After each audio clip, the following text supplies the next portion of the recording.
world of thrills, a world of drama, of capes and tights, a world where death is all dough. Welcome to the Geek Matrix.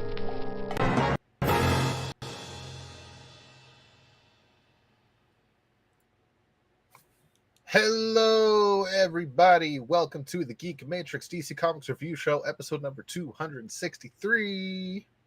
Yes, sir. Welcome. My name is Rob. Joining me, as always, is my wonderful co-host, Josh. That's what they keep calling me. Yeah. Yeah. If they don't call you something else. I don't know what they'd call you, but I'm sure somebody's had a name for you. Oh, I've had many a name for me. All right, we're here every week talking about this week's DC Comics releases, and this week is no difference. And this week includes our honorable mentions: Fire and Ice When Hell Freezes Over, number 6, the last issue of that run. Court, C-O-R-T, Children of the Round Table, number 1, very first issue of the new Tom Taylor series. Trinity, Daughter of Wonder Woman, number 4. Batman, Gotham by Gaslight, A League for Justice, number 3. Supergirl, number 5. Batman Dark Patterns, number 10, and Superman The Kryptonite Spectrum, number 2, with Absolute Batman, number 12, deferred to the end of the month in our Absolute Roundup show. And the books we will be talking about today in whole: Action Comics, number 1090, Birds of Prey, number 25, Aquaman, number 9, Batman and Robin, number 25, and Green Lantern Corps, number 8. Now, you might be asking yourself, Rob, isn't there another book that came out this week? And you might be right. But DC might disagree with you. See, some shit's gone down this week. This week was the release of the, I don't want to say hotly anticipated, because I don't know how people were really feeling about it, but Red Hood number 1 that DC has been advertising at the wazoo. I wanted it. Yeah. I was semi-interested. Red Hood's not my favorite Bat Family character, but, you know, a Red Hood Huntress team-up book sounded interesting.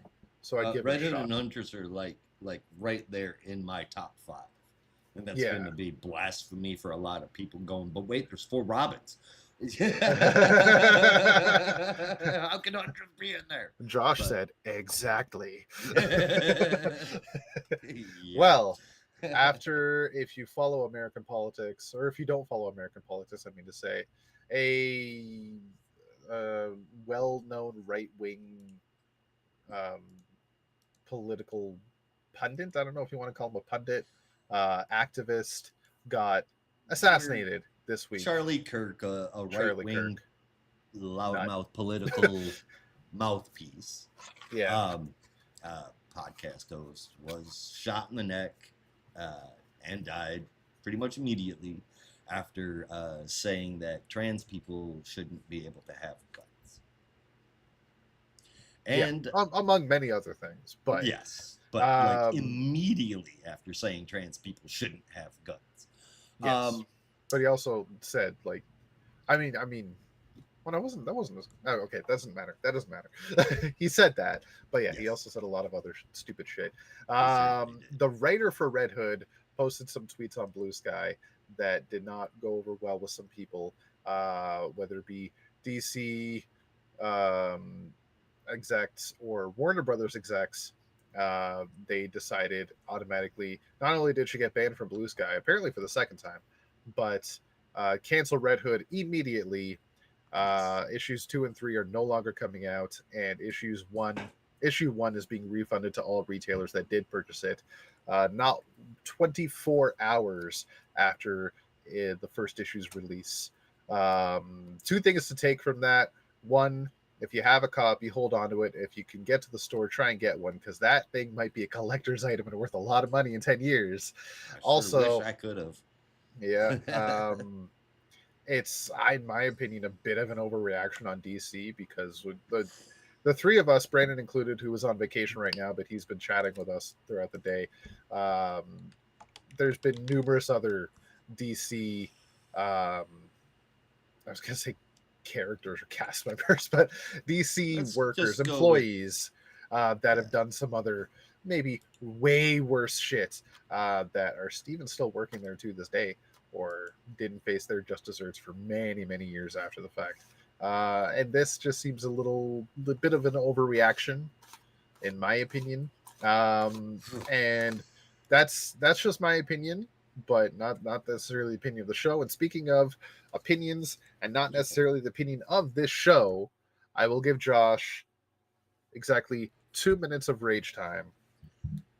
Pretty much. The opinions I am about to express belong to me and me alone solely and do not reflect the opinion of the podcast, its members, contributors, or audience.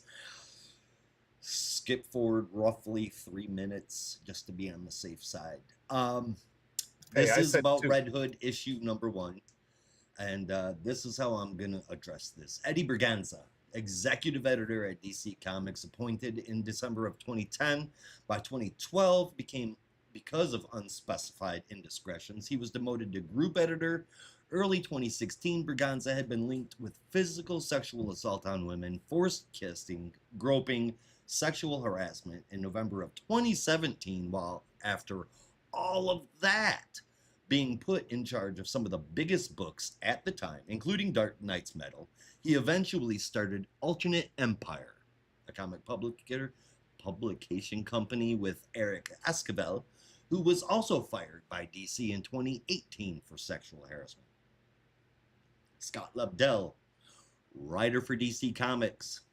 Since 2013, he's been linked to lots. 2013 to 2020, according to named and identified victims, Lobdell did a lot more than harass. He publicly questioned females' sexuality and made advances in public. He stalked. He showed up at a person's work without permission or even having introduced themselves previously, suggested that they would take a young and upcoming creator to a foreign convention where they would indeed tie up and abuse people. Grooming young artists, following people to conventions when he wasn't on a panel or invited, and using his professional clout to help or hurt other creatives, including those that rebuked his advances. He did not have to leave DC Comics until 2020. Cameron Stewart, Jason Latour, Warren Ellis, who just had an omnibus put out by DC Comics. Every goddamn Evan Van Scriver comic skater out there that just wants a world full of women who need men for everything and the white men that are there to save them. Those people were terminated after years of horrible conduct. But Gregan Felcher Markin, a member of the trans community, a widely known boisterous liberal voice on social media, and has never hid it, was hired to write Red Hood, coincidentally formerly penned by Lobdell. Isn't that funny? Issue number 1 released yesterday. As Rob said, the entire series is canceled and all issues are fully refunded. Charlie Kirk died, and she said, and I quote, "Thoughts and prayers, you Nazi bitch." She made a poor judgment post. Later on, she did double down and say, "I hope the bullet is okay after touching Charlie Kirk." I don't know about you, but the men that I listed have created much greater crimes, and DC is still doing business with them. She shared an opinion that she probably could have phrased differently or kept to herself. She didn't fucking rape anybody. DC Comics, you couldn't give two shits about my podcast and even less about me, but you have been my refuge from a pretty fucking horrible life since I was a very young kid, and I just don't feel that way anymore. Not after today. Again, this is not the opinion of any of those associated with the podcast in any way. The opinion is mine and mine alone, and with that, I do have one final sentiment. Fuck you, DC. Fuck you. And now we're back for the show. Rob bowed out. There he is. He's back now. I'm not done my Crunchwrap Supreme yet. You got another 30 seconds. This thing is delicious. Crunchwrap Yeah. Supremes are especially, they are breakfast crunch wraps. They are absolutely delicious. I highly recommend the sausage ones. I tell them to put sausage with bacon on it. I don't think that's about all I have to say, other than I'm thankful that my co-hosts will be sharing their books with me so that I don't have to give DC any money.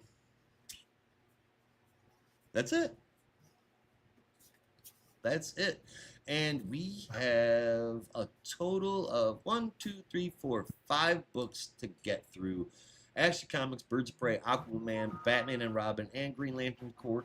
And the cool thing about that lineup is it's been a long time since we've had a shitty issue out of any of them. Oh, wasn't that true? Yes. I shared a screenshot of my pull list earlier this week, and I said, "This is a good looking week." And just quickly mentioning the honorables, Superman, the Kryptonite Spectrum, awesome. Batman, Gotham by Gaslight, A League for Justice #3, awesome. Children of the Round Table by Tom Taylor. I did not know if I was gonna like this or not. It's freaking great. I read it digitally. I'm going to go buy a physical copy for my kid because he wants it. And all of those were really, really done well. And Red Hood #1, hell of an issue. I haven't gotten to Dark Patterns yet, but I will by the end of this weekend. Everything else has been awesome with that series, so I have no doubts that it's going to be good. Yeah, I was gonna say, like, every other issue has been raved about, so I can only imagine this one's going to be no different. Oh my God, are you not reading Dark Patterns? No. All right. You've seen my pull list. I have. It's hard enough to get through that. And that's just this week. You haven't seen the full month. I might get to Dark Patterns maybe when it comes out in a collected edition. You know what you need to do? Get more time. Quit Pokemon. Stop playing games. I did quit Pokemon. Now I'm playing Dragon Ball. I meant like you're gonna have to cut down on some of your extracurricular activities, your interests outside of comics. Priorities, Rob. Priorities. See, it's funny you say that because I got Brady saying the exact opposite to me yesterday, saying you spend too much time reading comics, you don't play games with me. It's like you're a dad, you don't play games with anybody. You Yeah. hop on Marvel Rivals for 15 minutes while you're hiding in the bathroom. Don't pretty much. That's if it's not the bathroom, it's when I'm putting Haley to bed and she's listening to music and dozing off. She likes to listen to music on my phone while she dozes off, and then I sit on the Steam Deck and I play a game.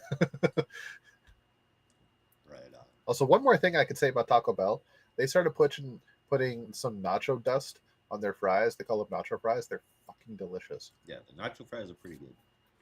They are. Kudos indeed to the company that owns Taco Bell, KFC, and Pizza Hut, because they really upped their game on the fries for Taco Bell and KFC. KFC fries are bomb. Taco Bell fries are bomb. They have gone up the scale, up the ranking for top fries for fast food joints for me. Taco Bell is keeping that shit alive. Pizza Hut's Mamma Mia sauce tastes like somebody took dog shit, blended it up with sugar. That's what it tastes like. Put some tomatoes in there, but it's primarily dog shit. I can't handle it. It's so gross. It's sweet, dude. It is so sweet. It's like somebody said, I want to make a sweet pizza. Are you saying dog shit is sweet? I'm saying they blended up dog shit and then poured sugar in it. Okay. And then, so that's Pizza Hut. It's just not good anymore. It hasn't been in like 2 decades. But then there's KFC, right? KFC, Kentucky Fried Chicken's got decent food, but it definitely has gone down in quality. But what's worse about it going down in quality from 20 years ago, because every restaurant really has, is that the portions have gotten smaller, and that's where my beef is. Yeah, I can't deny. Wait, did you say that's where your beef is? Yeah. Well, no wonder that's where your beef is. Not enough chicken. Jesus Christ. Wish I Sorry. It was right there. I had to. It really was. Left the door open. Come on in. All right. I don't think there is any other news. Let me just do a quick double check. But I don't remember anything being talked about this week. I can tell you that everybody is talking about DCKO. Yeah, but I got some opinions after one of the issues. Me personally, my opinion hasn't changed yet. Oh, one thing I want to share. There was a guy on Reddit. I actually have the link right here to the post, so I will share his username. You acceptable cloud 817 has challenged himself and will be posting videos on YouTube with the YouTube Yeah. name Rhinohorn7. He is going to read every DC comic since 1935, and he judges. If he reads about 10 a day, it will take him around 18 years. And this does factor how many new comics DC releases weekly. He will be recording this and cataloging it online for 18 years. Yeah, he's planning on posting the reviews of it on YouTube, if I'm not mistaken. Yeah. So almost like almost like just like a proof that he's doing it, really. Yeah. I just like I saw that. I'm like, holy shit. I want to see how That fast is this an guy. undertaking. I really want to see how fast this guy intends to churn it out, because you showed me that. So one of the things that I did was I went to ChatGPT and Right. I said, "Do me a favor and write me a review for New Mutants #7." Then asked me what year. I gave it whatever one of the years it asked me, and then it spat out a full ass review of it. So if this dude is like doing it and he starts going like way fast, I have a feeling that he's full of shit. But if he's Well, not, if he he said is he could do about not, 10 books a day, which I don't think is too far fetched it depends on how slow he reads. I mean, I read really fast. Some people take 15, 20 minutes to read a comic book. for me. You know, Yeah, so I I can mean, still get 15, through 10 20 books a minutes. day. Well, yeah, okay, but I mean, how many hours is that? Let's say it takes you 20 minutes. There's some easier math. If you've got 10 books, how many minutes is that? Oh, if it's 10 books, 20 minutes a book, 60 minutes hours, 3 books an hour, that's 3 1/4 hours, three and a third Per day. per day. Yeah. Per day. So, He motherfucker, might not have a job. I mean, I guess that's fair. He might not have a job. I am assuming that we're talking about standard fare here, and that just might not be the case. It is 100% interesting. It is 100% admirable. Fight me on that. And I just, man, it's intimidating. The idea of starting that, Yeah. Jesus Christ, Yeah,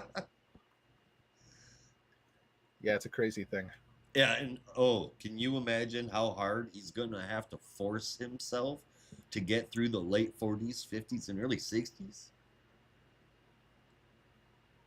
You know, I mean, like that's I where a lot read. of our favorite characters came from, but that is not where the best stories came from. No, I did start reading Green Lantern comics from Showcase 22, and I it was a slog to get to issue 12. Let me I tell you. bet you. I can only imagine. I read the older shit. You know, I had my hands on some of that older shit, and when I was younger, before it got flooded, and it is just not good. No, I mean, there's some interesting stories. There are a couple of issues that stay in my memory, but some not necessarily for the best reasons because we're just like holy shit, they printed that. It's like, and like there's no way. Like the story is cool. I'm like, oh, it'd be so cool if somebody did a throwback to this. But then you get to the next page, you're like, oh no, they will never do a throwback to this. Oh, okay. They'll never Shit. do a throwback. Yeah. Okay. Like there's one I can't remember what issue it is, like 7 or something of Green Lantern, where he ends up in the future against his will. Um Say that one more some time. he gets brought to the future against his will. Mm-hmm. And when that happened, his memory was erased. He did not remember he was Hal Jordan. Okay. And he was led to believe he was this grand hero and he saved this future city just existing in like I don't know the 46th century or something. I can't remember what year it was, but it was like far flung future. Um, and there was a woman who was like falling in love with him, but at the same time, this was what 1961, so she was automatically relegated to secretary. Just yeah, and Wonder it's Woman like was a this secretary. this is It's like quote unquote 46th century, something along those lines, and still they're just treating her like second class. what? um I mean, if yeah, you are living in 1961, I think so, 61, 62, around that yeah. area.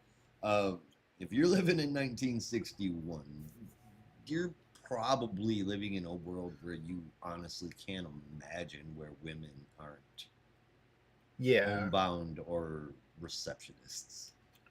but then they had Uhura on Star Trek, breaking barriers, which I thought was really cool. And to be fair, that was what, 1966. Yeah, that was a little bit, It was a few years later, seven. but really not that big of a change. A lot of shit can change in the matter of just a few years. I would just say Gene Roddenberry was a futurist that knew what he was doing. Yep. I often say Gene Roddenberry was the original Mike Judge. I can see that. They fuckers are psychic, and I don't know Yeah. why. Oh, Matt Groening as well. Yeah, Oh but, God, I mean, Matt Groening is if he's shit. If he's not a psychic, he's got a time machine. it's one for sure. Now I'm looking that up. Star Trek. Star Trek.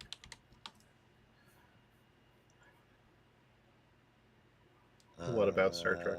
September 8th, 1966. Okay, it was 66. Did you know? No. This is something I did not know. What an interesting bit of trivia. Oh. Star Trek the original series made its debut on September 8th, 1966 on NBC in the United States. The first episode, titled The Man Trap, aired on this date. However, prior to its American broadcast, the series premiered on Canada's CTV network on September 6th, 1966. So Hell Canada yeah. had Star Trek 2 days before America did. And that never happened again. No, yeah, that was the last fucking time. And they were like, from now on, you will wait 6 months.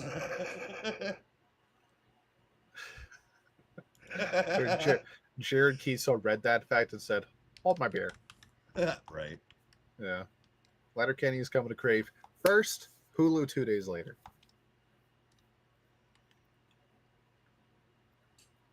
Yeah, so Letterkenny back counts, yourself. but there's no more Letterkenny. Well, no, Shorzy. Shorzy's the same. Yeah. Well, I still think he should be in the MCU, but we'll have to see. Shorzy? I know. Well, Jared Keeso. Oh. Shorzy in the MCU. So I was like, what? You're gonna Shorzy versus Thanos.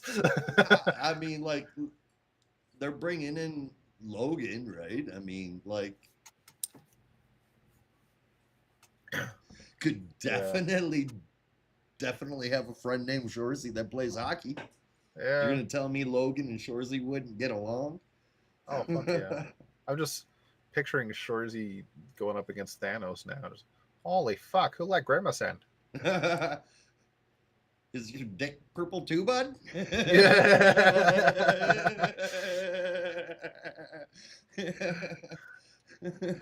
The hell, geez, I've heard of blue balls, but this is ridiculous.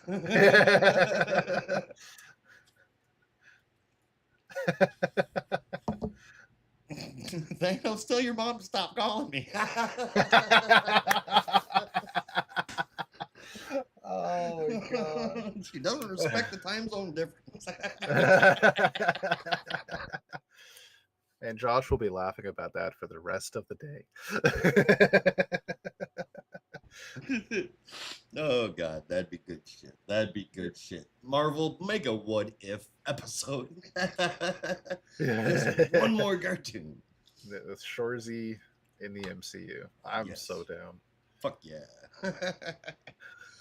That would have a lot of action. And speaking of that, before we find other shit to talk about that isn't comic books, because we usually don't start talking about comic books until it's about an hour and a half into the podcast. Oh. We got 45 minutes to go, so We do. Hey, no, honest. Yeah. Okay. Thinking, fucking. Have you heard of the show on Adult Swim called Common Side Effects? Yes, because you told me about Okay. it. For people that are out there that don't know about it, it's about this dude. He's like he's a scientist, and he happens to stumble upon this mushroom that can cure anything. It can heal wounds. It can heal anything. And it is about him finding it and having to try to be able to reproduce it while running from the government. And there's a massive pharmaceutical company that's in the show. It's done. It's not a comedy, though. Tig Notaro is in it, and she plays one of the FBI agents, and she comes off pretty damn funny. Her and her partner, but I can't remember who plays her partner. He's okay. But it's primarily just a drama, and it's really fucking good. Like I can't believe like this didn't get turned into a live action show, because it is really good. There are some hallucination scenes that probably wouldn't have translated well in live action. Now that I'm thinking about it. But it is really good. You should give it a shot. Definitely.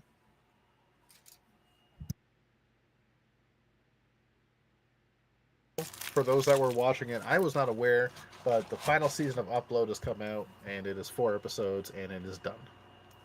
Yeah, it is. Yeah. Yeah. So I got to binge that. Common Side Effects is the name of that show, if I didn't say it. But yeah, you Upload. I believe it is at the end of its run. I haven't verified this. I did check on IMDb, and there are no episodes scheduled. There's no season 4.2 happening. Right. So 4 episodes, and I believe that is the end of the show. However, it is possible that it could go on story-wise. I cried twice in the last episode. Jesus. You're getting me excited for this. Oh my god, it's a heck of a show. It really is. It was really funny. And like it's a drama, but it's got a lot of comedy to it, and it's there's just like moments that will pull you in emotionally, and they shouldn't, but they do. Yeah. And it's done really well, man. Yep. It's a really good show. It's too bad more people hadn't watched it. Upload was awesome. It was. All right. With where it ends, though, it can be considered a perfect ending. Right. But also wide open to continue. So, anyway. Fair enough. Sometimes those are the best endings. Yeah. Yeah. All right. So with that, I say we just get into the books, because I don't think there's anything else to talk about. I'm sick with stuffy nose. No. So better. The less I have to talk, the Don't better. Be sick. Be awesome instead. Okay, Barney. Action. All right. This is Action Comics number 1090. I said that weird. I know. I don't give a shit. Deal with it. This is written by Mark Waid with art from Skylar Patridge, colors from Ivan Placencia and Matt Herms, and letters from Steve Wantz, with the cover from Ryan Sook. we open up on our young Superboy again in the past, his early days of Superboy, testing his speed while his parents hold a stopwatch and time him. He flies across the planet as fast as possible, and he does it in just over 24 seconds, 24.25 seconds to be exact. And it is a new record for him, except burned his clothes on re-entry and ended up Clean off. practically stark naked right in front of his parents. How'd I So do? yeah, you know, so that was a nice little lesson for Clark in those early days. We then jump over to um, as time progresses. Excuse me. Clark goes back to school and finds Lana and try to big himself up to ask her out. He finally does, without actually using the word date. He just says maybe we could go to catch dinner at the Sky Diner after school, and she calls it a date, and he gets a little flustered as Pete shows up and she said, did she say date? Is it a date? And he's like, I don't know, man. I just got here. Yep. That's great. That might be my favorite moment of the week because that's totally a Dante from Clerks. Like I'm not even supposed to be here today, Right. man. Yeah. So Clark then gets himself into a little bit of a tizzy again, trying to pick out the right outfit. With his mom just trying to again big him up a little bit and just be the best he can be. He picks the most casual thing he can find and goes to meet Lana, and they meet up, and she's starting to flirt a little bit and like seem a little nervous about something, and then she drops the bombshell that she's in love with Superboy. Wah wah. Ooh. Yeah, so Clark instantly gets a little bit defensive and starts talking Superboy down, despite the fact that he is Superboy, but he can't reveal his identity. So it's a bit of a complicated situation. Yep. Also, And side not one that he, not the last time he runs into it. No, no. Side note, he before he got into it, he kind of got himself worked up as well, thinking he might have super pheromones, and if she is attracted to him, it's all his fault, and it's not real, and he can't possibly do something like this. And then he realizes super pheromones aren't a thing. I'm a dummy. But that's honestly a bit of a throwback to Silver Age as well, when they just put super in front of any word and called it an ability Superman had. I fucking love that. Right, so they go on, and then Clark gets a telepathic call from Captain Comet that with an address, it needs to be there right away as it's being broken into and the people inside need help. He goes there, and it is the lab of one Will Magnus, creator of the Metal Men. And this is before he's actually finished creating the Metal Men, but he has all the parts required to build them, so he's almost there. He is being attacked by the group that attacked Clark in the first issue of the story arc, um, whose name I do not remember, but that's neither here nor there. It ends up being a trap. They take Superboy down almost quite easily, even using the robots in Magnus's lab against him. They open up a cabinet full of elements that they were going to steal, such as gold and platinum, and inside is also some kryptonite, which weakens Superboy. He instead flies underground and pulls a Batman on him, dragging the criminals down with him until there's only the one left. He comes out and begins to get the shit beat out of him, but then General Lane shows up with the army, electrocutes the guy with a taser, saves Superboy, and then they choose to arrest him. And that's where our issue ends. Clark's first meeting with his future father-in-law, also his first date with Lana, and his first time realizing not everything is a superpower. What's not to love in And this issue? Yeah, there's a lot of fun moments, that it's and honestly, unwise to fly around the world in under 25 oh, seconds. yeah, it really isn't. Yeah, I'm loving this issue and the story arc still, and this issue specifically might be showcasing the biggest reasons why I love this arc, because again, it's the text boxes of the story being told from present day Clark's perspective, and you just see him talking about super pheromones And it was super pheromones. There's no such thing. I was such a dummy. It's like, okay, yeah, that's great. He's telling his kids this story. It's just fun. Yeah. It's like Clark, How I Met Your Mother, but instead it's Kinda, yeah. How I Met Your Aunt Lana. Right. It's just it's fun and it's adventurous. It's action filled. It's adventurous. This should be adventure comics too. No, That's busy. this it's still going places.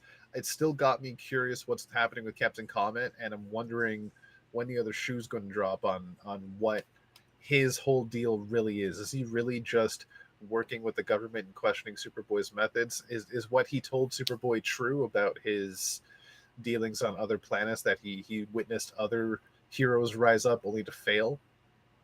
Or is there something else going on that we don't know about? Because Captain Comet always did seem a little bit more heroic than this, but we'll have to see.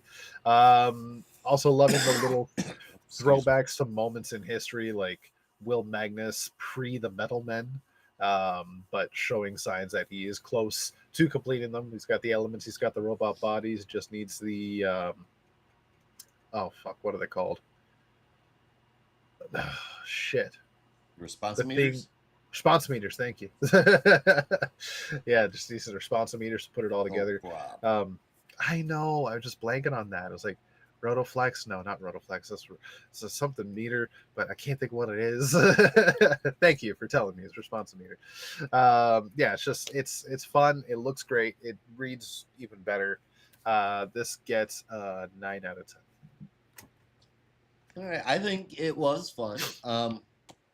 It's a fun trip through a boy story. That can feel like while Clark is telling all of this to his kids, that's exactly what it's going to read like. It's got enjoyable art. It's got good colors, and like I said, it's a Superboy story. No real stakes at all, given the frame of how the story is being told, and that gives the creators more room to have fun. Mission accomplished. This ain't bad. I'm not a huge Superboy fan. Never made a never hid that, but this I gave an 8 out of 10 to. It was a really fun read. Hell yeah.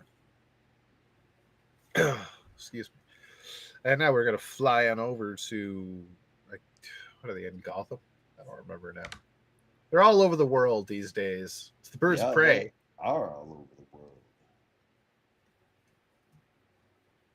I need to turn my phone on do not disturb because it will not shut up. There it is. All right. Okay. Yeah, we are with Birds of Prey, number 25. That's an anniversary issue. Better buy it sometime. Written by Kelly Thompson with lines from Cliff Richards on page 1 through 20 and Sammy Basri on pages 21 through 26, with colors from Adriana Lucas, lettering from Clayton Coles, and a cover from Annie Wu. It's regroup time. The birds are sitting at a table with, of all people, Ink. And Barda is none too happy. She's spilling info on what the Shadow Army's next plan is. I said none too happy, but Barda is pretty pissed. She also almost quits the birds because of it until Dinah gives her permission to take Ink to the moon and leave her there if she betrays them in any way. So Barda concedes. She gives in. Still not happy.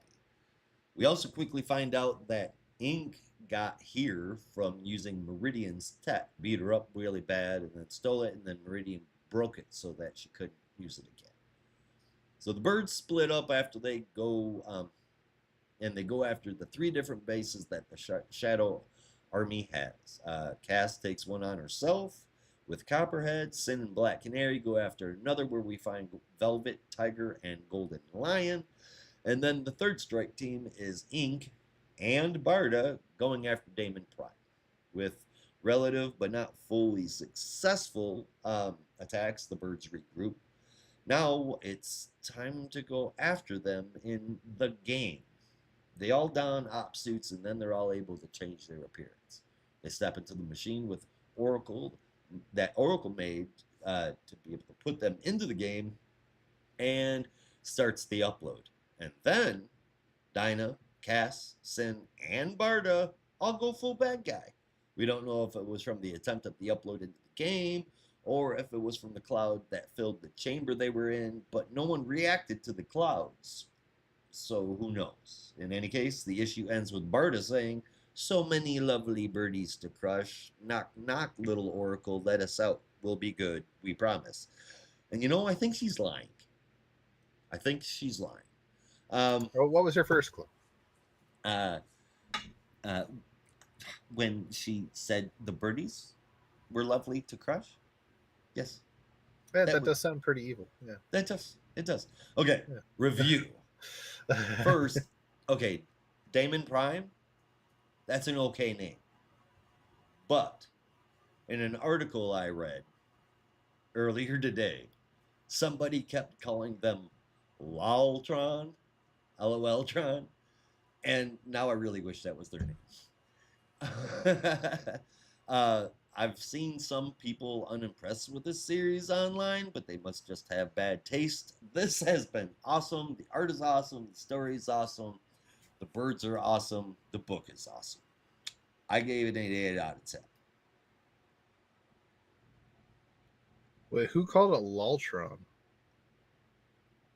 I don't remember what article I was reading, but yeah, named it Loltron. Okay, because that's Loltron is it sounded familiar. That's a thing on Bleeding Cool as well. It's like some segment they have like reviews from Loltron or something like that.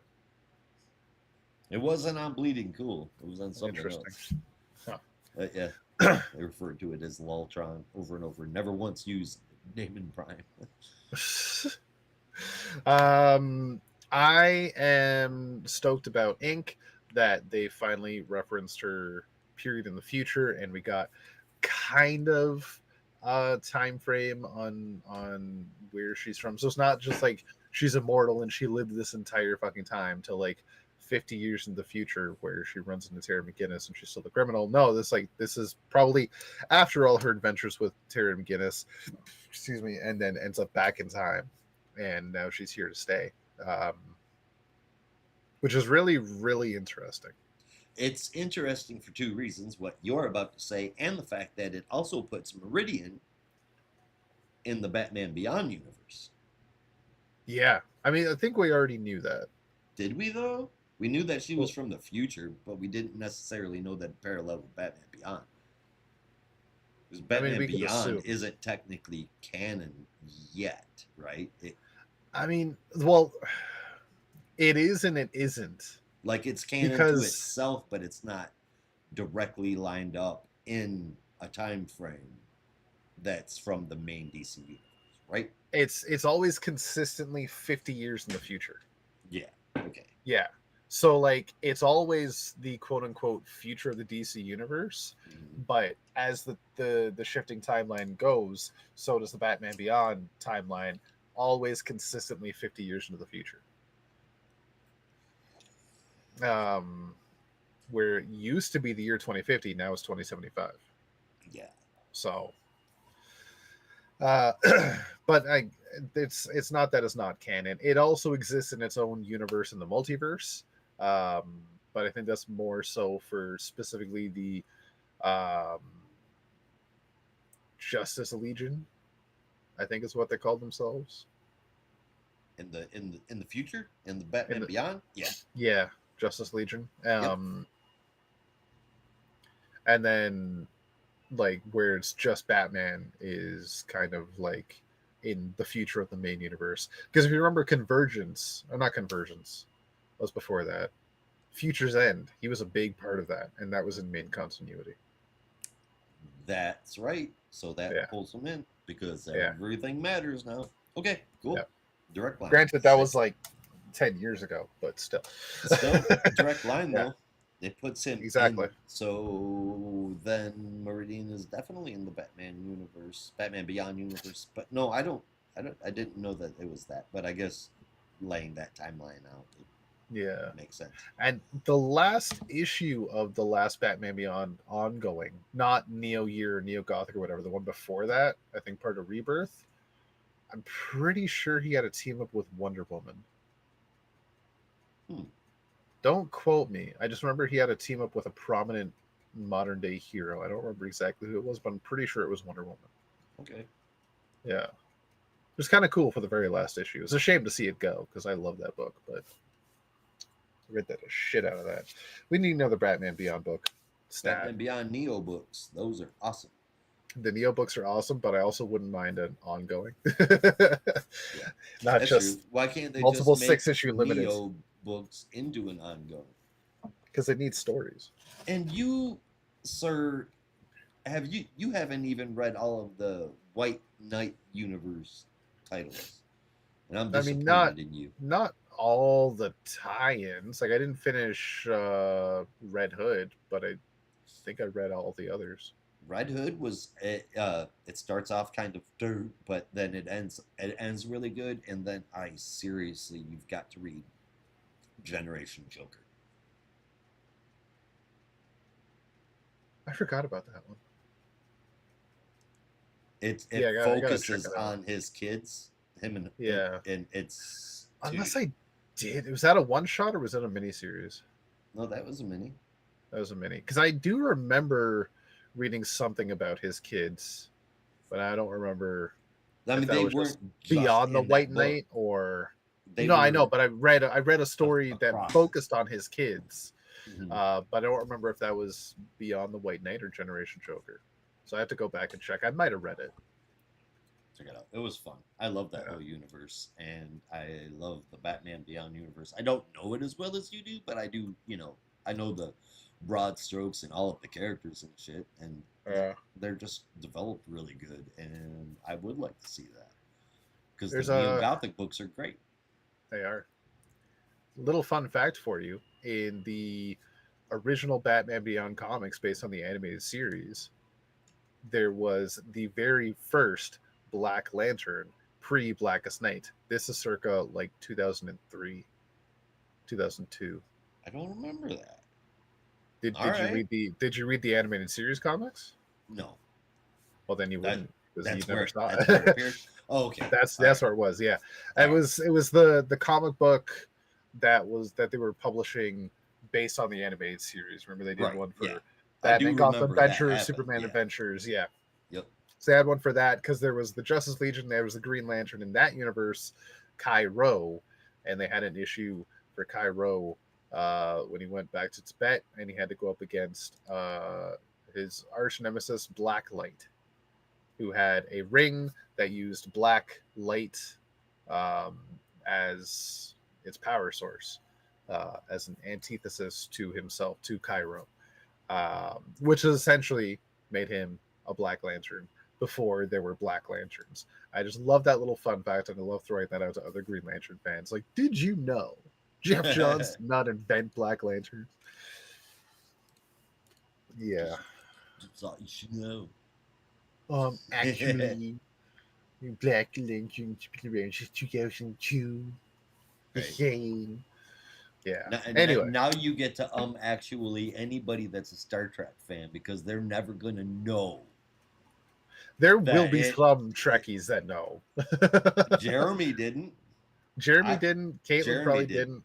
But I know some pretty hardcore fucking Trekkies. These guys are Trekkies. I promise. You I could. just don't see Caitlin and Jeremy as like full on role play cosplay kind of Trekkie. Oh, that's not. I mean, that's not a level of Trekkie though. That's a cosplayer that's into Star Trek or a Oh LARPer no, that's no, in no, the no, no. Star Trek. There's Trekkies that are like that because they won't Yes. cosplay anything. They'll dress up as like a red shirt and just fucking Somebody go shoot around. me. Not even that. They'll just they'll. Did you ever watch the movie Fanboys? I don't remember. Fucking love that movie about these four friends in like 1998, 1999. One of them was dying, but he didn't tell the others. But they came up with this plan. They were huge Star Wars fans, so they said we're going to break into the Skywalker Ranch and steal a copy of Oh, Episode One and watch it before think anybody I else. I think I remember that. Yeah. Yeah. They end up Seth. getting caught by George Lucas, right? Or something like that. I Yeah. can't Well, remember. George Lucas's bodyguards. Yeah, George Lucas never actually appeared in that movie. William Shatner did, which was hilarious. Um, but they ran into on the road trip to the Skywalker Ranch. They ended up in, I want to say it was like Captain Kirk's fictional hometown or whatever, where they were having like some Trek meetup and honoring Captain Kirk or Captain Picard or whoever, and they ran afoul of some Trekkies and just started shit. And Wait, Seth do you Rogen. not know for certain which character Shatner played? No, I know who Shatner played. I just don't remember which character that town was memorializing. Oh, God. Yeah, of course I know who Shatner played. I know Patrick Stewart played Jean-Luc Picard. Okay, all right. I'm like, this feels like it's common knowledge, but you said, the, anyway, it was the way you Yeah, said it. I'm no, like, wait a yeah, it's the way I said. No, I don't minute. remember. I don't remember which character the town was memorializing. There was the statue of the character. I'm pretty sure it was Captain Kirk, but it might have been Captain Picard. Um, but considering that took place in like 1999, might have been a little too soon to have Picard all memorialized like that. And they ran afoul of some Trekkies, started some shit. One of them was played by Seth Rogen in full red shirt gear. Okay. Yeah, and he was like hardcore Trekkie, and it's like, dude, I I've mean, met okay, some. look, they're you're, they're. I I know don't I think know it's like some. One of my dad's buying a friends red was shirt one. and putting He it had on a doesn't costume in make the you a basement. He put it on hardcore. every so often. He was a hardcore fucking Trekkie. He didn't cosplay He anything just, else. he, that's, is just putting on a shirt really cosplaying? If you throw your Green Lantern It jacket says on, just are a you shirt. cosplaying? Are you, it's a red shirt. That's all it is. You just put on, you No, just it's buy a the Star Trek red shirt and throw it on. black pants, the black like Oh my, the full regalia. Like I'm talking like the authentic. It's got the gold bands, and it's not just like a shirt you buy at Walmart. It's like it's got the same no, you material go on it and everything. online, you buy, I mean, Yeah, okay, that's so you that's show me cosplay. one of those They Trekkies. make If they make they themselves look into like a the show. fucking Klingon, Oh yeah, no, then they yes, those exist. that's somebody who's such a hardcore Trekkie that they cosplay as it. Because who would sit through turning themselves into a Klingon? Oh, I mean, other than oh my god, I just forgot what his name was. Here, I will send you a picture right now Worf. of what I'm talking about. Looks It's like in the any other movies. Star Trek crew member, then it's not much. That's all I'm saying. How is that not a cosplay? I didn't They say look. it wasn't a cosplay. I'm saying it's really not much of a cosplay. It's just You're throwing not on a much of a Halloween cosplay. costume.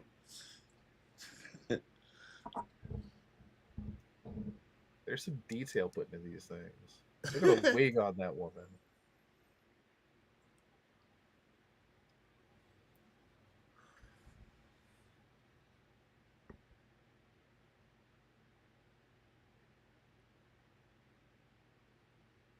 You know what I'm just gonna say to you? That's all I'm gonna say to you right now. I'm gonna say, gatekeeper. That's it. Gatekeeper. What? I'm not a gatekeeper. Just saying, there's a bit of a difference between somebody who's such a hardcore Trekkie that they have to cosplay as somebody, and somebody who loves to cosplay and really likes Star Trek, so they cosplay as Star Trek. You know what I mean? The No, I person. get that, but the people I'm talking about are the ones that love Star Trek and want to cosplay as Star Trek and nothing else. It's not someone that loves cosplay and loves Star Trek. Well, They love tell Star them Trek they don't first get to and call then it. want to be a Star Trek character. They don't get to call it cosplaying if all they're doing is buying a red shirt outfit. Jesus Christ. At That's still cosplay. I don't know what least to be a do. Vulcan or a Romulan. I'm not saying you have to go Lieutenant Worf, but shit, man. I mean, do something. So it's only cosplay if their facial features change? Is that what you're saying? The level of involvement, the level of stuff that you do to it. That to me, that's what separates like a good Halloween costume from actual cosplay. Is that doing cosplay 9 times out of 10, the good stuff is homemade Yeah. and Which and these are. and like designed by the person that's wearing it. You Yeah. know what I mean? Which these are. Well, they're not. This picture I sent you. Definitely made by the people. They weren't went to Spirit Where did Halloween you and send it? I don't see it. movies and TV. Oh, well, how would I?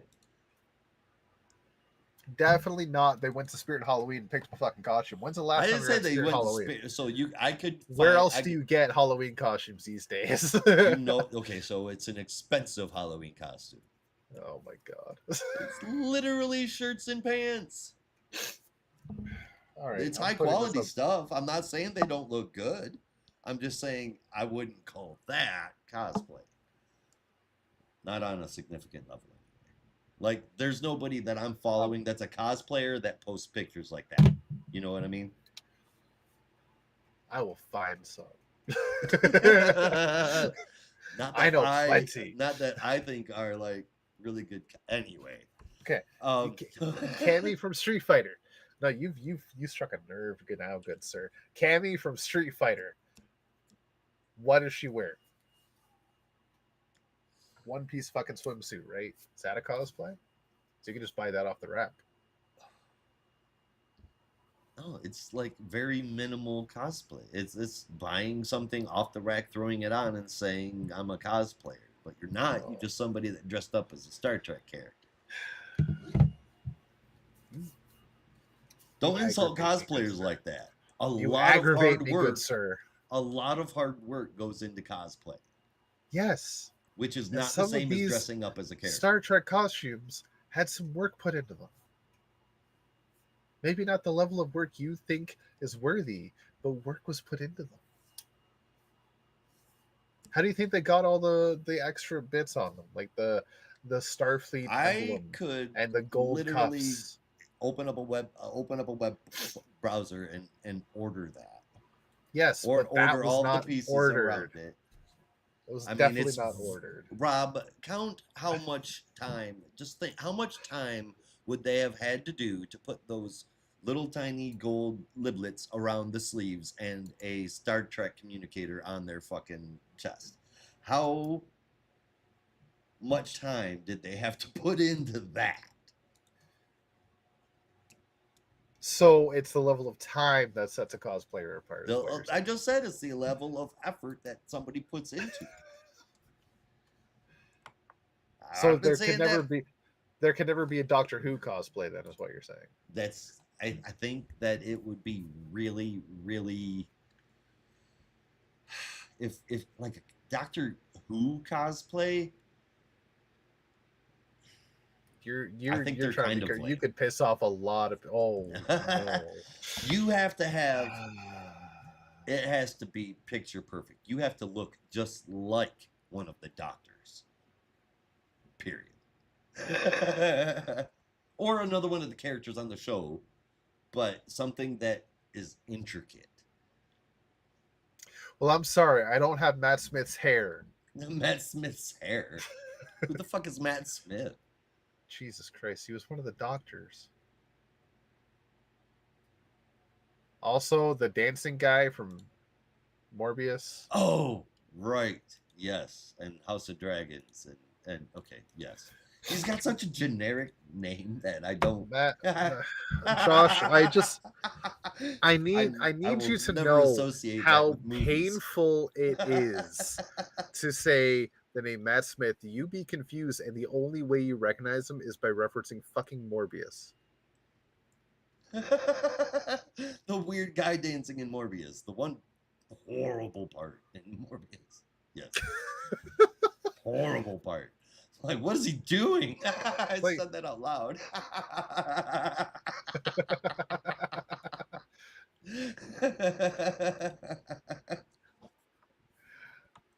It's like saying, who's Jared Leto? You know, that guy in that vampire movie. Who? Joker. Oh, okay. I mean, anyway, you know, there's some people. Yeah. Yeah. You know, the lead singer of 30 Seconds to Mars, what's that? He played Joker. Oh, okay. Damaged. Gotcha. Gotcha. Yeah. Anyway, Birds of Prey. Birds of Prey. What a tangent we went on. Holy shit. I forgot that's what we were talking about. I gave my score, I know. This is how it happens. It's fucked. What was your score anyway? I gave it an 8 out of 10. It had I 10, thought it right was on. really good. I also think it was really good. I was talking about Ink. I'm happy we got a timeline for her. The rest of the characters didn't really do much this issue. I feel there were a couple of moments with Megara and Sin, as well as Babs and Cass and Dinah, but for the most part, this issue was kind of devoted to Ink and Barda, and Hmm. I think I understand why, and I get it, and I'm all for it. You can't have all 5 or 6 women be the number one character each month. So Nope. that's that's how Power Rangers was growing up. You had the 5 Rangers, but each episode was devoted to one person. That's how it was. I ain't against it. And So then the fun good issue, ones were great dedicated to art. the Green Ranger. I mean, usually, but I'm a I'm Billy not saying fan. that the other So ones that there weren't other quality episodes for other Rangers, but like, yeah, man, when the Green like Ranger and then the White Ranger, when that shit happened, like, my kids lost their shit. oh, everybody did. Every kid in the '90s lost their shit. It's- There's a reason why Tommy Oliver is the greatest Ranger ever. And like, I'm just gonna say, like, I've realized, like, growing up, I'm not even gonna deny it. I loved Kimberly as much as everybody else, but like, I liked the Pink Ranger. I thought she was really fucking cool. Might have been one of my favorite Rangers of all time. But on the flip side, her episodes, her like solo episodes, a lot of the shit she got into was her own fault. I'm just gonna say it. If she made better choices, she wouldn't have ended up in the situation she was in.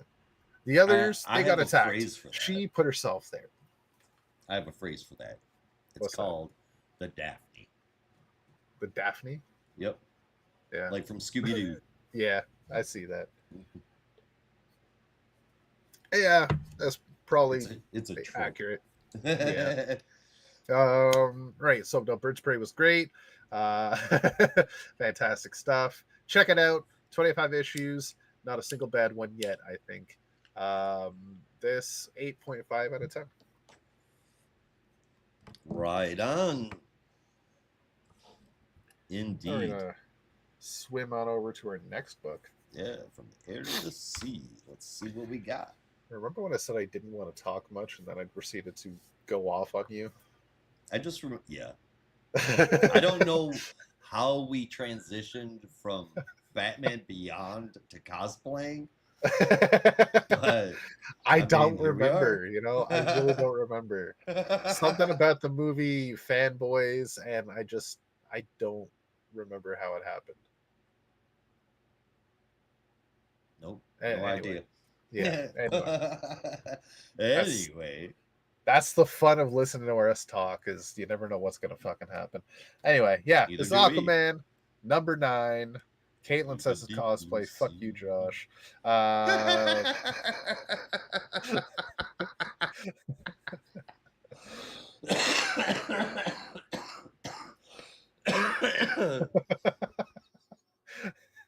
Ooh. Why don't you try and defend yourself to Caitlin and Jeremy now? Let's see how it goes. Actually, I'm gonna get popcorn. This might be fun. Yeah, no, I'll do it later. All right, fair enough. All right, so yeah, this is Aquaman number 9. Join our Discord if you want to see that show tonight, because it's going to be a good one. This is written by Jeremy Adams with art from John Timms, colors from Rex Locus, and letters from Dave Sharp, with cover from John Timms. Aquaman is returning to Justice League Unlimited. We open up in the end of the last issue, kind of. We're still in the blue, deep within the blue, in the realm of the slain demon Dagon. Our heroes band together around the now deceased Mira's bedside, um, setting her off, as well as all the other deceased Atlanteans, into a final burial at sea, also cremated, because it's magic. Why the fuck not? Fire underwater, that's some SpongeBob SquarePants shit, but I ain't mad. Yeah, so they head out and go back home. The Nautilus takes off with Captain Nemo at the helm yet again. Aquaman, with his new abilities, is able to sense uh, certain paths in the blue, in the confluence, and figure out which way is the way home. Um, and he directs he directs Captain Nemo directly there. Meanwhile, on the ship, the others are talking about Arthur, about how he's different, and there might be some cause for concern. So they end up back in on planet Earth, back in the main world, just as Superman has been taken over by some demonic force on a deserted island near the in the Atlantic Ocean, while the Justice League is trying to fight against him. He's getting the upper hand against all the heroes until Aquaman arrives.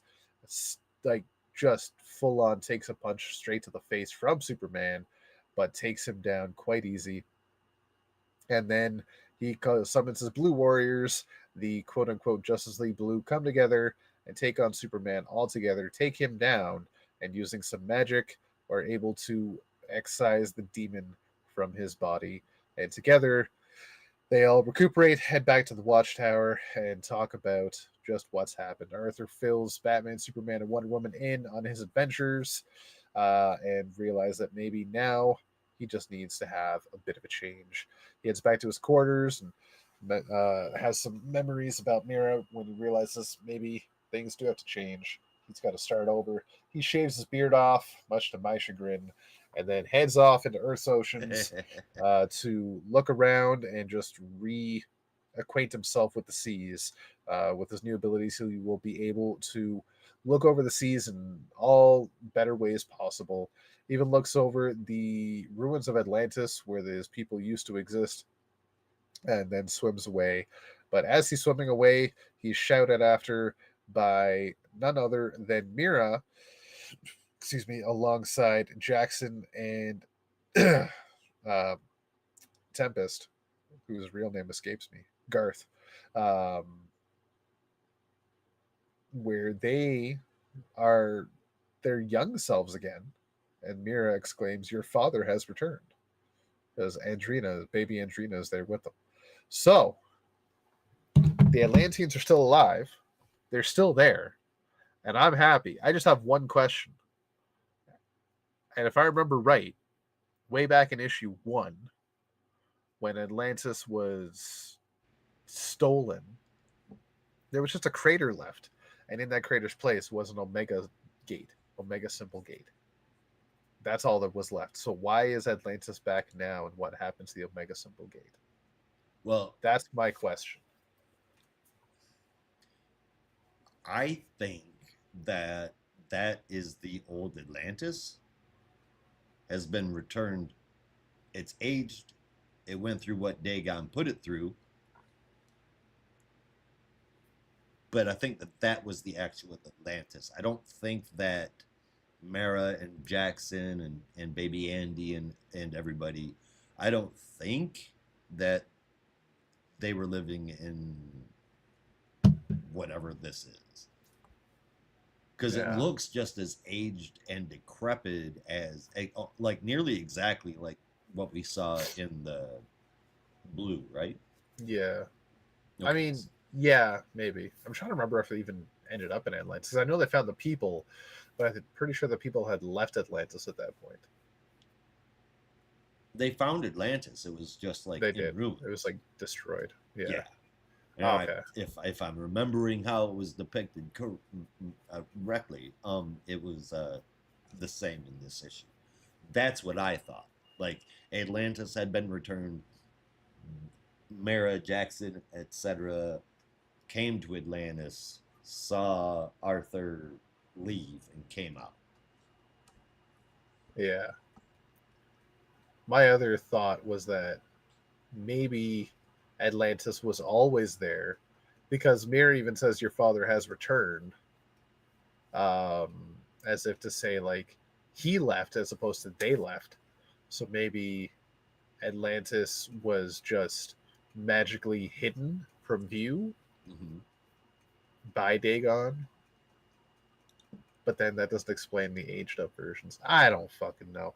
I hope Jeremy Adams has an explanation for this too. He did have explanations for stuff in Green Lantern and Green Lantern Corps, so we'll see how it goes. I'm just happy that I got my wish and we finally have a reboot Enzo and Matrix situation on our hands. I've only been asking for it for 4 years, DC. Thank you. Um, And I'm Yep. happy that the Aqua family is not dead. Yes. Arthur could not hear them, so it makes me think that maybe they're still hidden from view.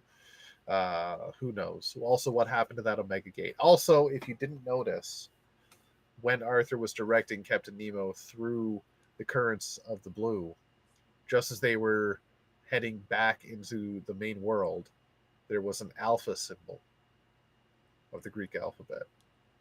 Mm-hmm. So we had a lambda, omega, and alpha. Yep. The fuck is going on with all these symbols? What could it possibly be? I think there's still so many questions left to this. Um, we have the Blue Warriors, Justice League Blue, Aquaman's team, whatever you want to call them. They work really well together. It was really cool to see Zan sticking around on the team, and also I want to point out, made me think about it. You got Zan on this Justice League Blue. I wouldn't mind a one shot issue seeing Jaina team up with Animal Man, Beast Boy, Beast Girl, and Vixen. Yeah. Oh Yeah, yeah. yeah, and like something's wrong with the Red, and they need to gather all the Animal Warriors together. That And would I be feel like super I'm cool. forgetting one, but I don't know who else could be. I Cheetah? asked Philip Kennedy Johnson if he would write a Parliament's book. What did he say? I joined the Reddit thread too late, I think. I haven't gone back and looked, Oh, but I fuck. didn't get any notifications for it. Yeah. Yeah. Those things are like, there's a very short window. Yeah. Uh, yeah. So Aquaman, still loving it. Still great. Looks fantastic. A lot of questions left to be answered. 9 issues in. I'm still just itching to find out. I feel like maybe some of this might be going on a little too long. It's 9 issues. We've had a lot of content in 9 issues, Yeah. a lot of story that's been told, but Yep. not many answers given yet. So I don't know. I just hope they're not forgotten, like that one Amazing Spider-Man run. I'm still getting PTSD from that. So I'm sorry, I can't help it. From Jeremy Adams? No, from that Amazing Spider-Man run. Yeah, but Zeb he didn't Wells. write this. This is one No, dude but I trust to carry the ball I do too. all the way down the whole damn field. Oh hell yeah. So for now, it's going to get an 8.5 out of 10. 8.75. There was a lot of cool moments. Right? Just about all I gotta say is I love being right. This time I'm so very glad I was. About Mara, the state of everybody, as a matter of fact, even about Justice League Blue and Arthur not wanting to call it that. It's good, it's great, even. But now Andrina has to be a big sister to herself. Yeah. Awkward. If your little sibling is you, are there privacy problems? Or do you Right. have to share a bedroom? I guess there's worth things to have to deal with when you're a superhero. The Aquaman series art has been phenomenal this entire run, and this issue is no different. It looks fantastic, and this is exactly where I was hoping this issue would go. I couldn't be happier. And with an Aquaman book, not this. Excuse me, let me try that again. I couldn't be happier. Not with an Aquaman book and not with this issue. Knocked it out of the park here. I gave it an 8.5 out of 10 as well. Man, that last sentence was a hard one to get out. Right. But from Aquafam, the Bat Fam, at least a couple of them, let's talk about Batman and Robin number 25, written by Philip Kennedy Johnson, lines from Fico Ocio, with colors from Marcelo Mialo, lettering from Steve Wands, and a cover from Javi Fernandez Amalo. We started off slow. A man named Cy is released from Allegheny State Penitentiary. It seems as though he was pretty liked by the guards. Seems polite, quiet, not silent, but just like a quiet dude. The first thing he does is go unbury a box with a newspaper article in it about a mob boss dying in captivity, and there's a few other belongings in there. He says, "Love you forever, boy." Let's take one more trip together. And leaves. Next, we see Tiger Shark and his goons going to war with Penguin's goons at the Gotham Pier the following day, but Batman and Robin quickly shut it down, leading to Tiger Shark's arrest. After Batman makes a vow that he's not going to, after that, Batman makes a vow that he's not going to let Damian. Jesus, I'm having a hard time talking. Let me do it one more time. After that, Batman makes a vow that he's going to let Damian be more than just his sidekick, that he deserves to be a Wayne of Gotham, a regular person, and he even takes Damian to the movies. The Monarch Theater at that. At night, meanwhile, Penguin is celebrating duping Batman with an anonymous tip into taking down his competition, and that is when Old Man Cy shows up. I say Old Man Cy, the guy looks like he's probably in his early to mid 60s, and show up he does. The old man starts attacking and within a few panels, half of the iceberg lounge is up in flames. Next up, the quiet man takes Gotham. Well, hell, who the hell is this Psy guy? It's a different kind of turn than I was expecting. I like that. I was expecting that we'd jump into a typical Gotham villain as the focus right after a storyline like Memento, but I'm glad to see that it subverted my expectations. A really good setup issue that grabbed my attention and would not let go. And as one might imagine, Osio and Malo hit it like a real home run with the art here.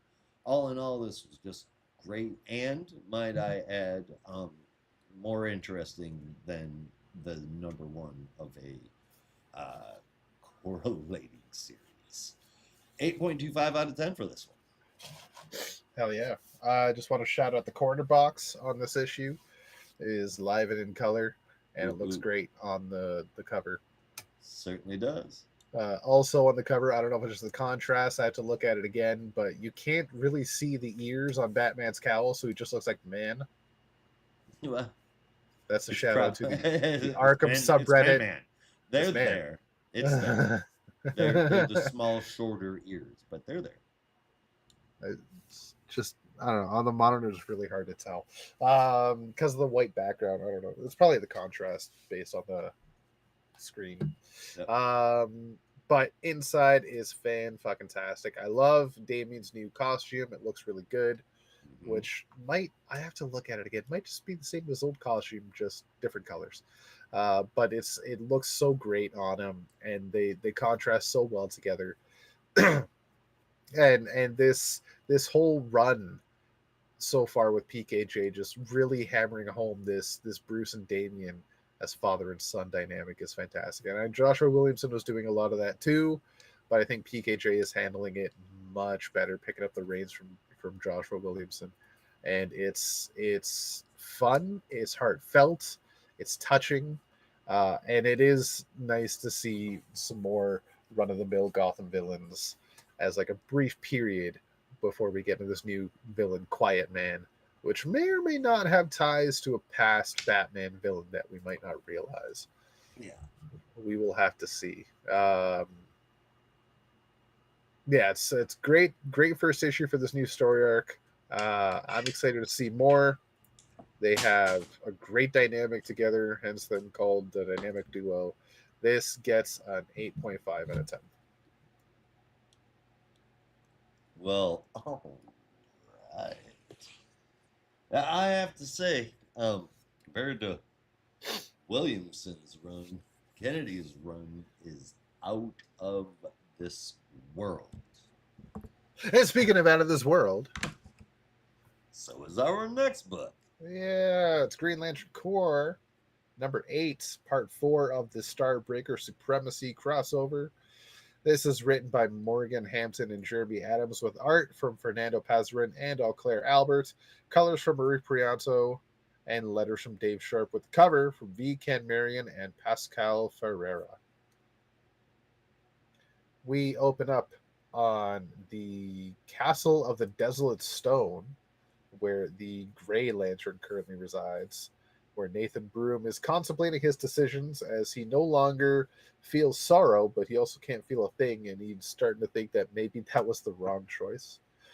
While the Starbreakers that the Corps were fighting at the end of Green Lantern number 25 have crash landed and at God, excuse me, at the castle with the Corps in hot pursuit, as well as the entities. A gigantic fight ensues. Various Starbreakers don their rings, and fights happen all over the place. Where the Lantern Corps are beating the shit out of people, with the entities having supercharged them. They're able to do all sorts of messed up shit to these people. And then the Starbreakers charge up with the battery and start beating down the entities. The entities start dying before Nathan realizes he needs to do something about this. This is not right. I don't feel right about this at all. And he begins to climb the power battery and walk into it as he says, "This feels right." He walks in and it explodes, as I guess the power battery was not meant to hold any human emotion whatsoever. This sends rocks raining down all over everybody and essentially killing the rest of the entities. The Green Lantern Corps are still around and they're back to their normal selves. Emotion is back in the universe, and the Starbreaker Corps is ready to get their revenge once again. Meanwhile, Kelly wakes up from a little coma, and um, Ellie comes back in, is able to actually reveal herself again, and finally is able to say to Kelly, "The door in your mind, I know what it is, and I know who's behind it." As Kelly asks, "Where's my glove?" As Ellie says, "It's not your glove. It belongs to an ancient evil Maltusian who should be dead, someone named Krona."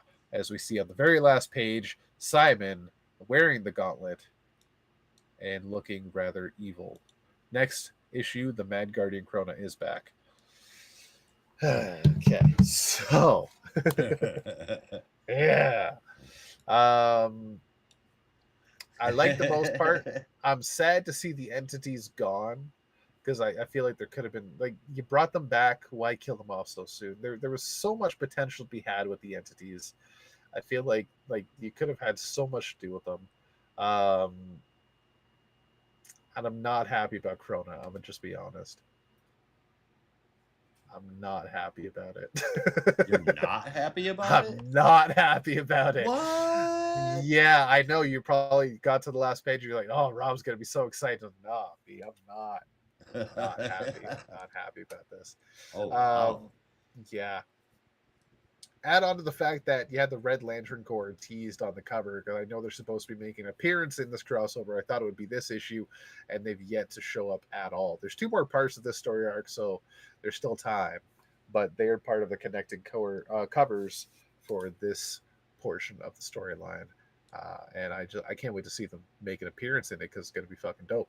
But Krona, I don't remember where it was, whether it was the run that shall not be named, or in Bendis's Young Justice, or wherever with Kelly, but it was stated by the Guardians of the Universe, by Maltusians, that it's not Krona's Gauntlet. That we still have Krona's Gauntlet in lockup.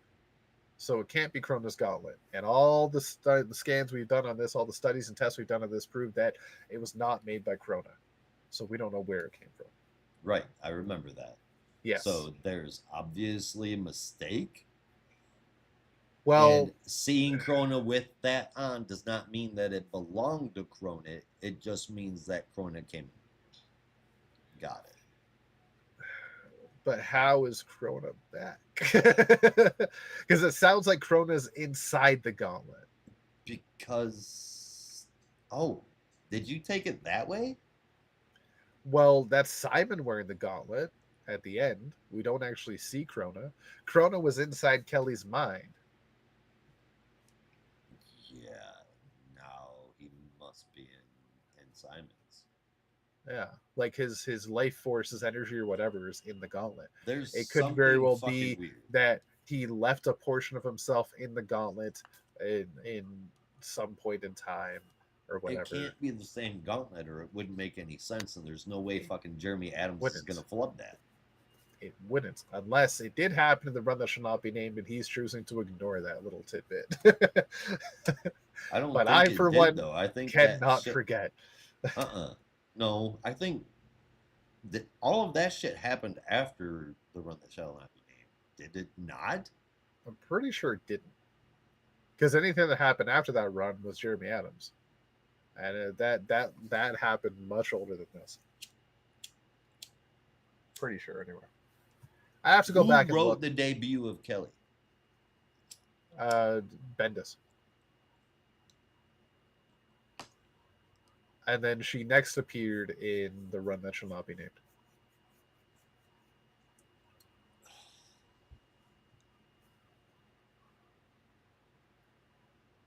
So it was one of those two. I feel like it.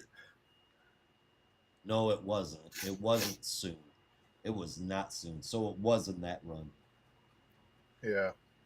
But regardless of not being named or otherwise, I hate that it's not being paid attention to, and that would that would bug me, and it would also surprise the shit out of me that Jeremy Adams did that. So, Yeah. Jeremy, There, I hope you are not doing that. in his defense, and what I was reading today is that Green Lantern Corps is mostly written by Morgan Hampton, with Okay, help but he's from right Jeremy there. Adams. But he is right there, yes. Also, there is a possibility that just because Krona is attached to this gauntlet doesn't mean it's his gauntlet. So we'll have to Right. see. But it did always kind of like pique my curiosity that it walks, talks, and looks like Krona's gauntlet. Why isn't it Krona's gauntlet? So who else would have designed Unless something that's exactly the same Kronos, but it's not his? Kronos Krona. was in. Sorry, was inside the gauntlet. Did put a piece of himself, got trapped inside of whatever, however the mechanic worked, inside the gauntlet. And then he was able to get into Kelly's mind, and then got into Simon's mind and took the gauntlet from there. Yeah. And if that's the case, then from within, Chrono could have been hiding the fact that it was his the entire time. Well, it wasn't even Kelly it was. I'm pretty sure the Guardians that decided it wasn't his gauntlet. Yeah, that's what I'm Be- saying. The Guardians are not flawless, But if especially I now. remember right, it was the case of they said we've got it in the science cells. It's like Yeah, right over there. but that wasn't this new set of Guardians. Oh wait, yeah, it was. I don't remember. It had to have been. It was. Fuck. Yeah. But I mean, it's not a case of they were necessarily just wrong about their assumption. It's they used their eyes and saw here's Kronos gauntlet, here's the gauntlet on Kelly's hand. Right? If I remember right. It's like they had the two side by side basically. Like this is Oh, impossible. I don't remember that specific. But if that's the case, they must have had a dupe. Yeah. We gotta, if they're doing a whole like Infinity Gauntlet and Thor the Trick Dark ya. World bullshit. Just like, yeah, it's in Odin's throne room. Oh, please, it's fake. Fuck off. Yeah, we'll have to see. Um, I'm curious what's going to happen. This kind of crossover is kind of going all over the place. I'm gonna be honest with you. I might not be loving it right now. What? Oh my Yeah, god. You're crazy. because it's all fucking over the place. It doesn't feel consistent. Where do you feel as though it's going all over the place? We're on part 4, and and- this was of 6, and it's supposed to be about the Starbreaker Corps and the Green Lantern Corps fighting against them, and we've had very little of that. I mean, that's what And this whole it's fucking issue was. part now we have Krona thrown into the mix, Threads right? for a future, threads for the next arc, I would assume. I mean, they say next issue Krona returns, so he's going to show up next issue. The Red Lantern Corps has to show up at some point because I know they're part of the story. I don't know, it just feels I kind of do loosey get what goosey. you're saying. I want to say that we're not gonna. It's Chrono might be a part of the next issue, but I don't think like his story is gonna start until after the Starbreakers are taken out. We'll see.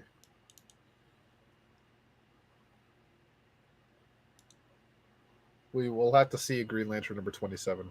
Oh, 27. So it was number 26 before. We'll have to see. I really want to see how this ends and what it means for the future of the Green Lanterns, if anything. That's gotta mean something. Yeah. I'm not stoked on Krona. He's a cool villain. Having a Mad Guardian as a villain, which is like it's been done. let's put it to rest. Let's get Ganthet back. I want Ganthet back, man. He was Ganthet's cool. kind of a douche. They all are douches, but Ganthet's the least douchey of them all. At least he respects the humans. Yeah, love that. To a degree. To a degree, yeah. Yeah. It's not like I'm asking for Appa Ali Apsa back. Speak of a douche. You know why he was such a douche, though, right? Because his fucking parents named him that. Yeah, good point.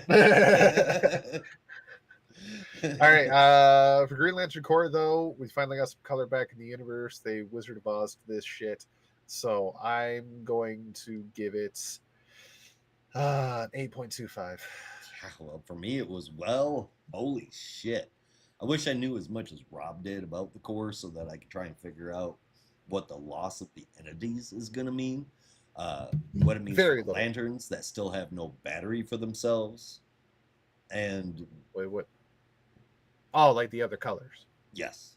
Oh, okay, that's what you mean. Chrono getting introduced to the mix. Things keep getting worse for the lanterns, but it's pulling them together even harder, and I like that. Getting worse for the lantern sounds bad, but I love this so much.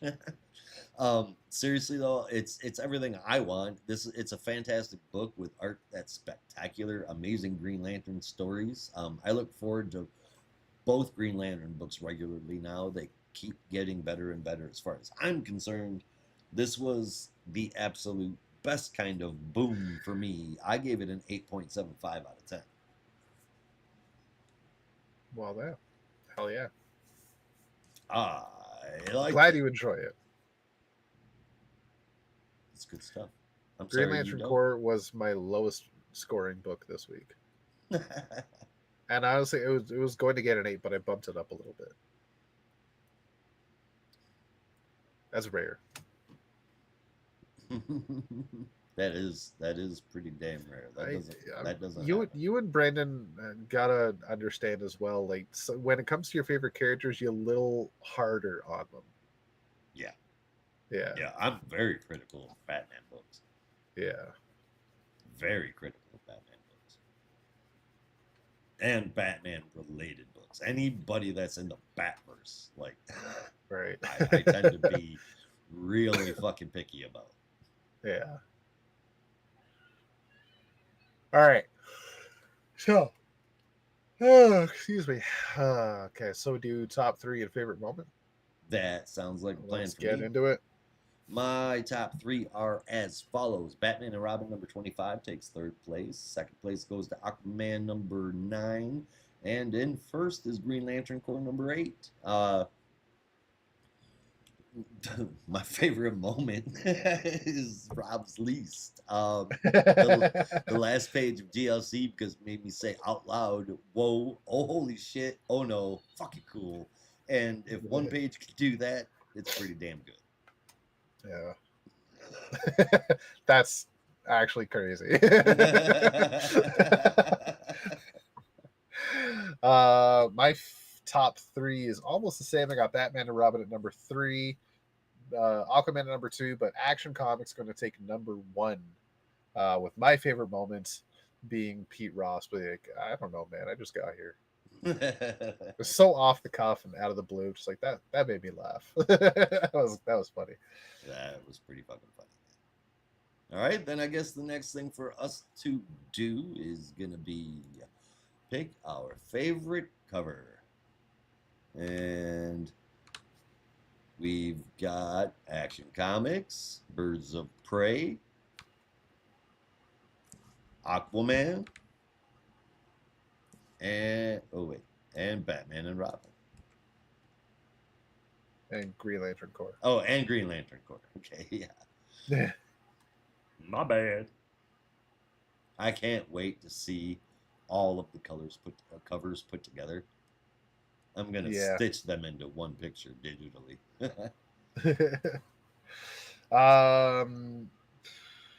Well, they're not all connecting. Not all six. No? No, there's like sets. Well, I'm still gonna do it. Yeah, they do look really cool together. Can you go through them one more time? Because Green Lantern Corps is honestly really fucking cool. Green Lantern Corps, Batman and Robin, Aquaman, Birds of Prey, and Action Comics. They're all really good in their own way, but I'm going to give it to Green Lantern Corps. I'm actually a really big fan of V. Cat Marion right now. Yeah, hell of an artist.